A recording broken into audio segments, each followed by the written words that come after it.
We're here today with Doris Bittar, who's going to tell us a little bit more about the lithomosaic that she created with Robin Brailsford and Wick Alexander. Tell us a little bit about the patterns and how you achieved them.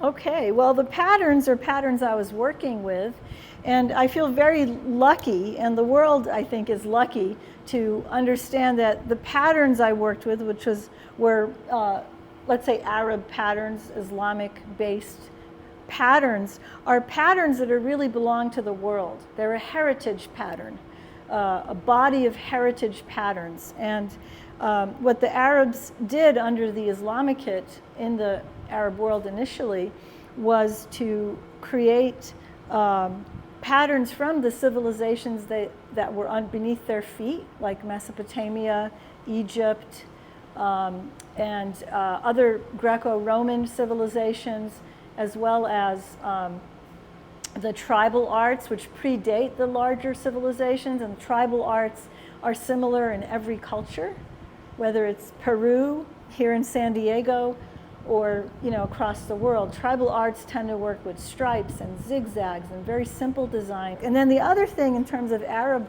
art is that you have Byzantium influencing it, you have Africa influencing it, you have China influencing it. So in a way, it's a body of patterns to work with that belong to the world. So it's not hard to take those designs and then apply them to almost anything. They look contemporary. People relate to triangles. Now the patterns you see here, the star patterns, there's two of them, and the triangle patterns are all original patterns that I created. But from that inspiration of how these patterns came to be, I created a kind of hybrid versions of where they were many years ago, and often by accident. So when Robin and Wick and I talked about this, they said, let's use your patterns, Doris, because you create depth, and mosaics don't necessarily create depth. And so in this one, you have a triangle pattern, small and large triangles going under the circles, and on that side, you have it going over, and so you create this sense of depth that normally isn't created. And Robin managed this whole thing. I designed it. I probably put over 100 hours designing it. Wick probably put over 200 hours actually laying the mosaic down. And so it was just an honor to have the opportunity to realize my patterns as mosaic and with depth, as lattice. Tell us about some of the color choices that you made creating this piece. The color choices were a little bit problematic. We donated this. Our labor and materials were donated to the museum, and so we had limited palettes we could work with.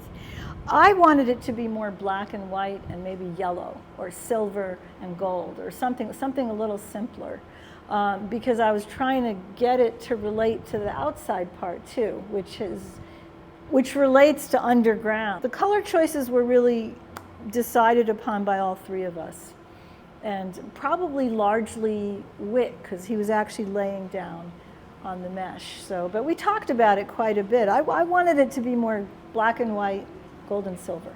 I noticed that there's a lot of clear stones, which also I think create that depth, which is interesting. Yes, I really appreciate the use of those stones. I think that they help tone it down a little bit. And also the gold flecks in the center there. Is that a nod to California in a way with the gold, or well, not certainly necessarily? you can interpret it that way, absolutely. Those are choices we talked about every step of the way, but largely made by Wick, I would say.